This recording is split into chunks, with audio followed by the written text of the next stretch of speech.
Welcome to Meet the Missouri Horse Professional. I'm your host, Jennifer Hurt of JRs Equine Spa Retreat, and I'm interviewing Missouri horse professionals in your area.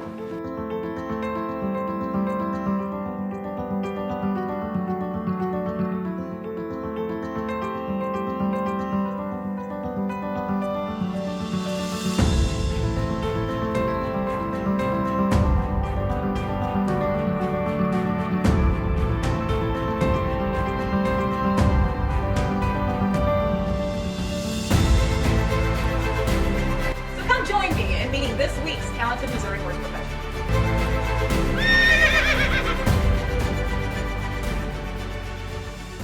Welcome to another episode of Meet the Missouri Professional. However, I don't have a professional with me today. This is Barb Middleton, and actually we just got done having a cowboy dressage clinic here, and she was actually one of the riders. And I have heard of her husband who is a professional. So I asked her if she would just give her perspective on his horse training, because she was here, so why not? And is that okay with you that we get some of that information? So Barb, I want to thank you for agreeing to do this. And so why don't you go ahead and tell the other Missouri horse people your husband's professional horse world business here. Well, we're located in the suburb of West Plains, the metropolis of Pomona. So we're just outside of West Plains, Missouri. We have boarding, training, facilities. Main objective there is the Missouri Foxtrotter. That's what he specializes in. That's where his credentials lie. Go ahead and say your husband's business name. It is under Geno Middleton Stables. Okay, great, yes. Great. That's easy to remember once. Yeah, we don't have anything exciting. Name, stable. Yeah. That makes it better, I think. Right. People know, but he works with all gaited breeds. Nice. On a pretty regular basis. He's had everything from Rockies, Kentuckys. Nice. He has done some Passos. Oh, really? Walking horses, of course. Yes. That's really great to know, because I actually had someone maybe 6 months ago or so. My days run together. They were actually asking me if I knew someone local that done Pasafinos, and I'm like, I don't, I'm sorry. So you guys see, this is why we do this kind of stuff, is because how else are people going to know what is offered and who can do what if we don't spread the word? And so, real quick, I'm going to do a little pitch here, is you guys, if you like to hear this content and this week's content, and you think somebody else would too, please help us get the word out. Social media only shares posts that has a lot of engagement. So I'm going to ask you guys to please engage in this, like this post, share this post, tag your friends in this post, go to your guys' business page, our business page, like the page, get some more updates. I just had to throw that out there because it's really important we get the word out, and that's the only way, is with your guys' help. So anyway, sorry I had to throw that out there. I always forget to throw that out there in the middle of these videos, and then, people don't hear it. But anyway, I'm sorry, go ahead. Oh, no. Like I say, we do come from the show world. However, that is by far not the only thing that, that he does. So we do trail horses. He has sorting horses. And it's from everything to improving the gait, helping the gait. We have so many people that have transitioned from the Western world, stock horse, quarter horse, older generations. They may have issues with their back, and so they need a little smoother ride, or they want to cover a little more ground. And that actually happened to my parents. My dad and my stepmom, as they got older, they both actually got back issues, and they both went to Foxtrotters because of that. They done a lot of trail riding, and so they needed that. And it's a little bit smoother ride, just overall at a little faster pace. Yeah. And so you have, a difference in how those horses are actually controlled. Gotcha. As far as, their gait and their mouth and the bits you use. And so, albeit those things can cross over, some horses are easier, some are harder, and people need help learning the gaits. And, he absolutely specializes in that. That is awesome. Once upon a time, I did have a Foxtrotter that my dad had given to me for my daughter. She grew up with him, which was great. I never really rode him. I like my Arabians and my quarter horses. Can you go ahead and kind of quickly touch on the differences between, like, let's say quarter horse and Missouri Foxtrotter, for those people who are getting older and maybe would need more of a comfortable ride? Just as far as personality, they're a very personable horse. Nice. They just tend to be that way. And all horses can be personable. Oh, they can. But, they do enjoy people, though, the interaction. Like your stock horses, your Arabs, they have more of a 4-beat gait. So they're going to walk and they're going to trot. Yeah. And they may do it faster or slower, but they're going to do those two gaits, first and then second. And with your Foxtrotters, and several other gaited breeds, but specific to the Foxtrotter, your foxtrotter's gonna, what we call a dog walk or a trail walk, you know, in a looser rein. Nice. And then when you pick them up, because they need a little help and support at times to stay balanced. So you're gonna speed up to a faster walk, or, you know, what we call a show walk. And then between a walk and a foxtrotter, a walk and a running walk, whichever your preference is, because a foxtrotter can run and walk, it's okay, you know. And it's a very desirable gait on the trail, run and walk. Oh, yeah. So the foxtrotter is very sure-footed. That's what they're known for. And so, you know, between that walk and that next gait, you may have a pace, you may have a fox walk, you may have a hard trot that needs some more collection to smooth out. And those are just 3. So there can be 6 or 8 different options in there. And when people don't know what they're looking for, they don't know where to get the desire. Gotcha. You know? And then some horses are just naturally more gaited and easily gaited, and you know, they may go straight from a walk to a foxtrot, a little soft foxtrot. You know, and if you speed them up, they may go ahead and run a walk. But you know, it helps teach people, you know, how to ride them too. And of course, you know, as Gino says, he doesn't. You know, they're there for a reason. You know, they're there for extensive training, or you know, they may have a problem or a bad habit, because you know, he takes them back to, he may take them back to the round pen, to trailer loading. I mean, there's, you know, numerous now one thing I find in horse training, there's never a finished horse. No, they can always revert back. Like us. Just if like we ever us. claim to be finished, then Exactly. we'll stop learning. And Exactly. Yeah. So let's kind of touch on his show career. Okay. So how long has he been showing? He's literally shown his whole life. Nice. With the foxtrotters? He started training professionally at the age of 12. He started training horses at 8, but he started training professionally at 12. So it is a lifetime career. He actually has our main, you know, I don't know, goal, I don't know what you want to call it, but you know, is for the show world, is the World Grand Champion 5 years and older. And he has 9 of those. That's amazing. So he was tied with his dad for 8 for a while, and then now he has 9, so he holds the record on that. I guess I can brag on him a little bit, you know. Yeah, definitely. Brag away.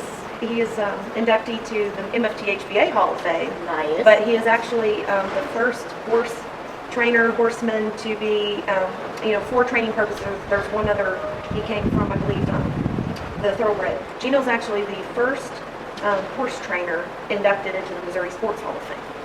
Really? He is Missouri Sports Hall of Fame, guys. That's different than what you hear trainers being inducted in. Wow, that's amazing. So it was quite an honor. Yes. So you guys, that's if you guys want to get into showing foxtrotters, it sounds like it's a win. Go ahead with your husband, because you know, from doing it, starting it professionally at 12.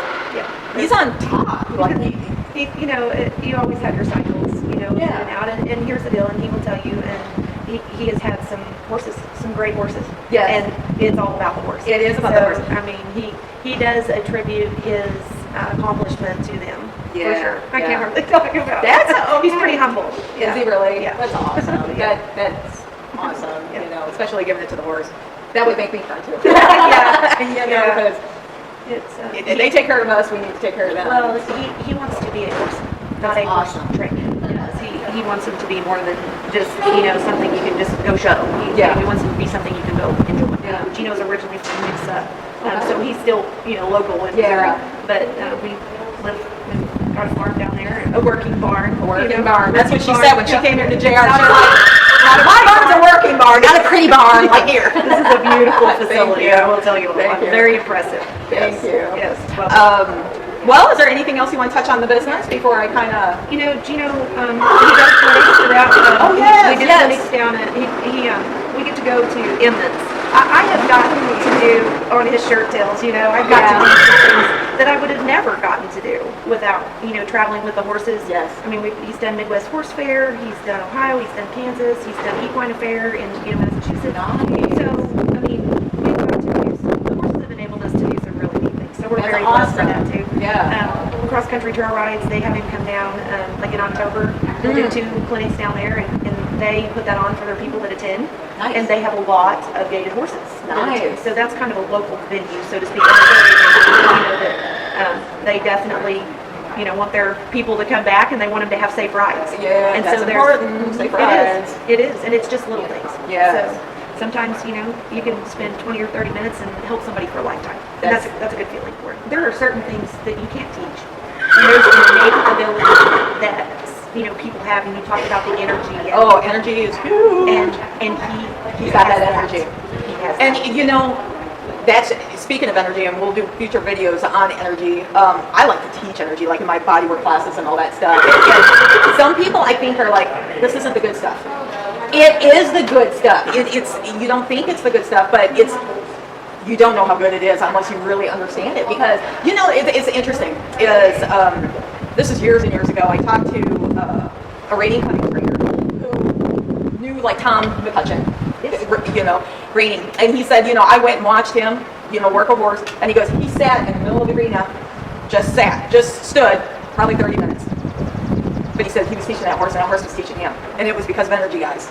Don't throw that away. I mean, that's it. And the best trainers, they know that. That's one of the things we've seen that people want to save a little money, or they want to have their friend down the road break their colt for 30 days. Oh, I know. And that's one of Geno's infamous sayings. If you're going to spend the money, those first 30 days are crucial. Yes. They're as important as what you might consider your last 30 days before you were going to take that horse to a trail ride, or you're going to take that horse to a horse show. Yeah. Those first 30 days are like the first 2 years of a child's life. That's right. And actually, I personally think it's more like 90, 120 days. A lot of people think, 30 days, that's all I need on my horse and we're good to go. No.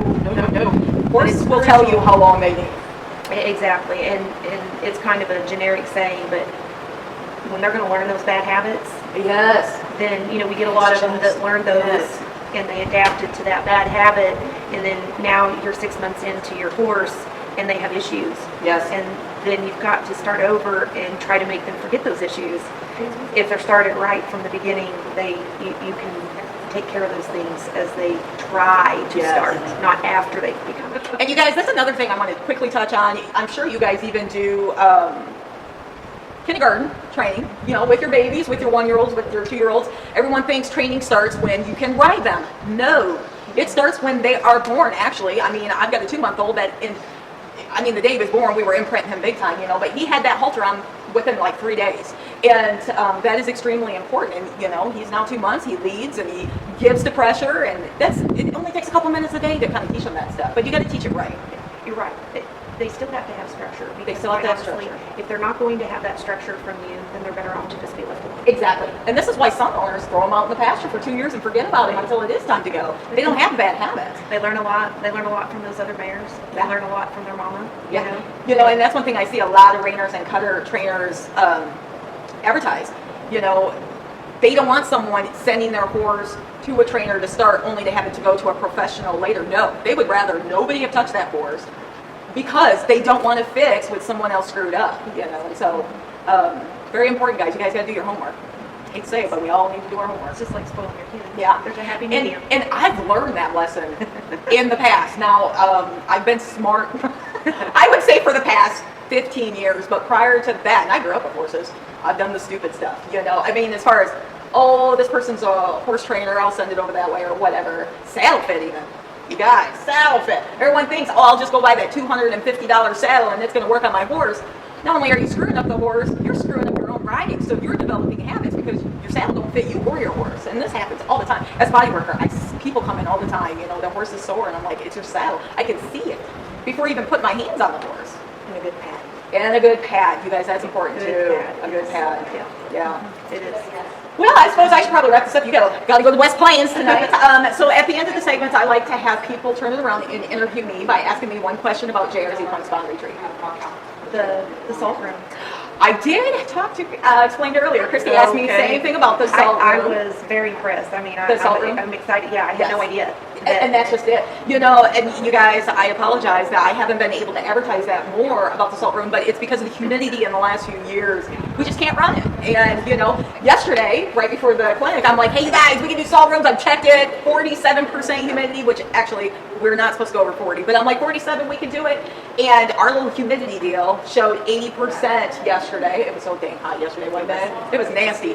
And then today, which was cooler, But on the Weather Channel was showing 80% humidity, so I don't know if they screwed it up I don't know. or what. But so yeah, the salt room is put us on the map as far as being unique, because when we first put it here at the facility, we were one of 4 in the U.S. that had it. Yeah, and they didn't even know how to design the room. So like the company was like, send us pictures so we could advertise that this is how you design an equine salt room. And actually I'd make a lot of changes. Some people use concrete, and that might be good with the salt, especially cleaning up like horse manure and stuff like that, but it still sweats. Trying to say, oh sure. Yeah, and so we don't want the moisture in there, you know, where we done cedar boards that were designed for oceanside, you know, to keep that, and it's worked well. But we also, you notice that we had the stall saver on it, you know, so it's designed for urine to go right through.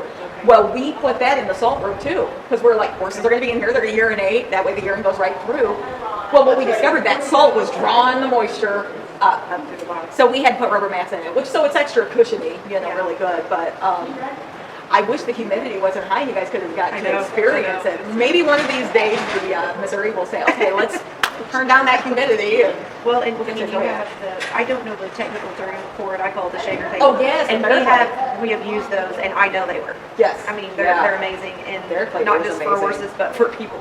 Really, yeah, for people, they are great, and we've even put dogs on there. You know, in fact, we have one person who brought her 2 dogs to do the salt room, believe it or not, and which helped with, one of the dogs had an ear infection, and you know, everybody, you know, the salt is really good for your lungs. That's what it's really designed for, but it's good for your skin, and it will soak through your skin. And the horses actually go into licking the salt. And I encourage it. Lick that salt that's coming out, because some of it will spray out into a container right by it, and they'll lick it. And because they're craving it, their body's telling them they need it. So yeah, lick it up. But we had a